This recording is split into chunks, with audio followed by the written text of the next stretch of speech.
Assalamualaikum warahmatullahi wabarakatuh.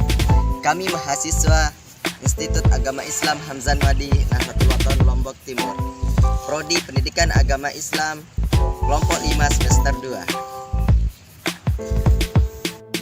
Video ini dibuat untuk menyelesaikan salah satu tugas dalam mata kuliah Filsafat Ilmu dengan dosen pengampu Bapak Muhammad Alawi Harun MPD. Kami dari kelompok 5 terdiri dari 6 anggota yang masing-masing bekerja sama memenuhi tugas dengan judul materi aliran-aliran filsafat.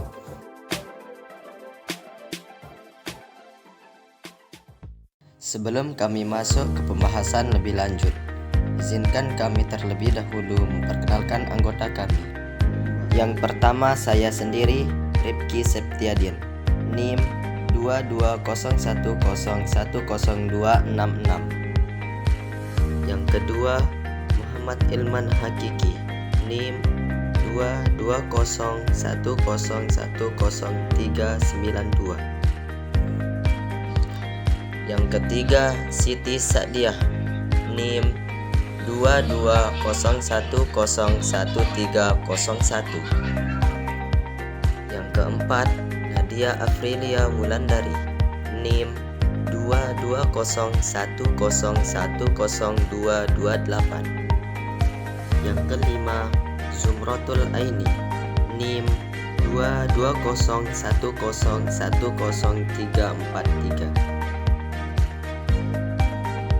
Dan yang keenam, Abiyadi Gimnastian, NIM 2201010256. Baiklah, kami dari kelompok 5 akan mempresentasikan materi yang berjudul aliran-aliran filsafat. Tentunya saya di sini untuk menjelaskan apa sih materialisme dan dualisme itu. Sebelum itu, agar lebih enak kalian mendengar, alangkah baiknya kalian menyiapkan kopi dan ambil sebatang rokok untuk menyimak video saya biar nggak kalian ngantuk. Oke, langsung saja. Apa sih materialisme itu? Oke, materialisme materialisme itu ialah sebuah pemahaman atau aliran yang menganggap bahwa di dunia ini tidak ada materi selain dari materi alam. Maksudnya itu, mereka itu mempercayai bahwa alam semesta ini berdiri sendiri, tidak ada pencipta.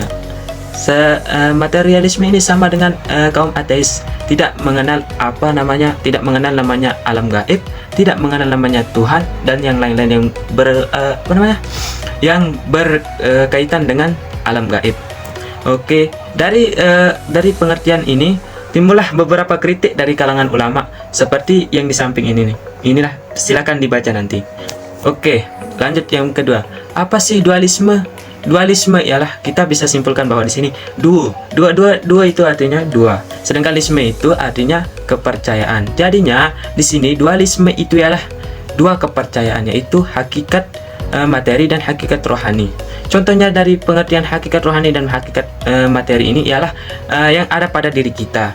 Contohnya hakikat rohani itu ialah yang ada pada diri kita sendiri yang di dalamnya, sedangkan hakikat materi itu ialah badan kita. Jadinya hakikat rohani dan hakikat materi ini bisa bekerja sama, dalam beraktivitas. Mungkin ini saja dari saya. Kalau kurang lebihnya mohon dimaafkan. Nanti akan disimpulkan oleh pemateri terakhir. Langsung saja kita beralih ke materi yang kedua yang akan disampaikan oleh saudari kami yang sangat cantik gati, namanya Siti Sa'diah. Padanya disilakan. Di sini saya akan membahas tentang aliran empirisme dan aliran rasionalisme. Yang pertama yaitu aliran empirisme. Aliran empirisme merupakan aliran yang mengedepankan pengalaman sebagai sumber pengetahuan, di mana pengalaman ini berdasarkan dari pengalaman lahiriah dan pengalaman batiniah. Pengalaman lahiriah ialah pengalaman yang menyangkut tentang dunia dari manusia itu sendiri, sedangkan pengalaman batiniah ialah pengalaman yang menyangkut tentang sifat ataupun karakter dari manusia. Selanjutnya, ialah kekurangan dan kelebihan aliran empiris. Kelebihan yang pertama ialah mengedepankan fakta-fakta yang dapat diterima oleh indera manusia itu sendiri sehingga praktis digunakan untuk mencari sebuah informasi. Dan yang kedua ialah informasi dapat diterima dengan cepat berdasarkan pengalaman dari indera manusia tersebut. Selanjutnya yaitu kekurangan dari aliran empirisme. Kekurangan yang pertama ialah kemampuan indera terbatas, dan yang kedua yaitu kemampuan indera relatif dari pengamatan. Dari kekurangan aliran empirisme ini, maka muncullah lahiran baru yang bernama aliran rasionalisme.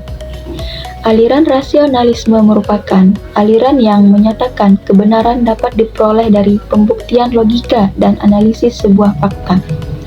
Aliran rasionalisme sama dengan aliran empirisme, ia sama-sama memiliki kekurangan dan kelebihan. Kelebihan dari aliran rasionalisme yang pertama yaitu mampu menyusun sistem keilmuan yang berasal dari manusia, dan yang kedua, kebenaran dapat diperoleh dari sebab-sebab yang menyatakannya benar. Selanjutnya ialah kekurangan dari aliran rasionalisme. Kekurangan dari aliran rasionalisme yang pertama yaitu rasionalisme gagal dalam menjelaskan pertumbuhan dan pertambahan dari ilmu pengetahuan manusia. Dan yang kedua, kebanyakan orang merasa kesulitan untuk menerapkan konsep-konsep dari rasionalisme dalam kehidupan sehari-hari. Renaissance digunakan untuk memandai masa-masa abad ke-13 dan abad ke-15. Renaissance sendiri dari Perancis yang berarti kebangkitan, menunjukkan berbagai periode kebangkitan intelektual khusus di Eropa. Ciri filsafat modern menghidupkan kembali rasionalisme Yunani. Beda dengan abad sebelumnya, abad pertengahan yang lebih aspek ajaran Kristen di mana gereja menjadi simbol kejayaan kekuasaan dalam pemikiran. Periode justru berbeda dengan abad pertengahan memiliki kebebasan yang pernah terjadi di zaman sebelumnya akibat sistem dekorasi dan membagus akhirnya kembali dihidupkan dan dinikmati di era kebangkitan ini. Berapa tokoh pemikir ini? Renaissance Aligrafi 1265 sampai 1321 dari Italia merupakan tokoh kritis yang berani menentang prioritas gereja pada saat ini. Boniface 8 yang berkuasa saat ditentang politiknya yang besar seharusnya tidak begitu, bukan berarti ia benci terhadap ajaran agama Kristen.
Langsung saja di sini ada namanya aliran Thomisme, yang dimana aliran Thomisme ini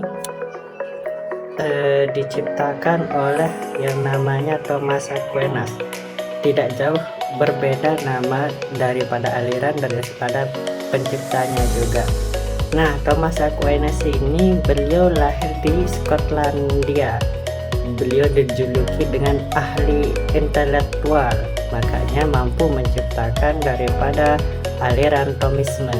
Beliau adalah filsuf Skotlandik yang sangat terkemuka dan pernah disandarkan, disangkut pautkan aliran Thomisme ini dengan ajaran Aristoteles, yang dimana ajaran Aristoteles ini ialah aliran dari filsafat Yunani.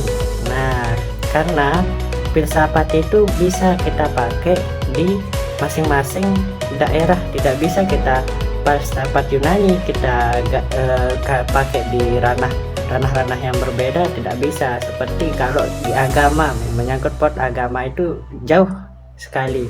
Nah, di sini aliran daripada Thomisme ini memiliki landasan ideologi, memiliki dua kesimpulan sandaran ilmu, disiplin ilmu, yaitu yang namanya teologi dan filsafah. Kedua disiplin ilmu ini tidak bisa dipisahkan menurut Thomas Aquinas, di mana teologi ini adalah penelitian dan filsafah ini adalah hasil daripada pemikiran daripada penelitian tersebut. Nah, selanjutnya yaitu ada namanya pragmatisme, yang dimana pragma di sini artinya perbuatan, isme itu artinya itu aliran, aliran perbuatan, aliran. Berarti bisa kita simpulkan dari artinya saja pragmatisme di sini perbuatan aliran. Berarti aliran ini sudah tidak diragukan karena berdasarkan dengan sesuai dengan fakta yang sudah diteliti begitu. Nah, teori daripada pragmatisme ini adalah tidak bisa diragukan. Makanya ini yang termasyhur di barat-barat sana seperti Amerika, Inggris, itu aliran pragmatisme ini dipakai untuk menyimpulkan suatu permasalahan yang sangat sulit, mengambil kesimpulan. Landasan daripada disiplin ilmu pragmatisme ini ialah ide dan tujuan. Itu harus menurut aliran daripada pragmatisme. Mungkin hanya itu. Sekian. Terima kasih. Jadi, kesimpulan pada video ini bahwa aliran filsafat ini berhubungan dengan ilmu pengetahuan, terutama dalam aliran empirisme dan aliran rasionalisme, di mana aliran empirisme memandang bahwa pengetahuan ini bukanlah pada kita, akan tetapi ada di luar diri kita. Sedangkan aliran rasionalisme memandang bahwa akal pikir atau rasio adalah sebagai dasar pengetahuan manusia. Tokoh pada aliran empirisme adalah John Locke dan David Hume, yang mana mereka mempunyai pemikiran untuk mendapatkan kebenaran, maka harus diperoleh dari pengetahuan. Tokoh rasionalisme adalah Descartes dan Spinoza, yang mana pemikiran dari tokoh ini adalah rasionalisme, dapat diimplikasikan menggunakan kaedah-kaedah logika yang bersifat pasti.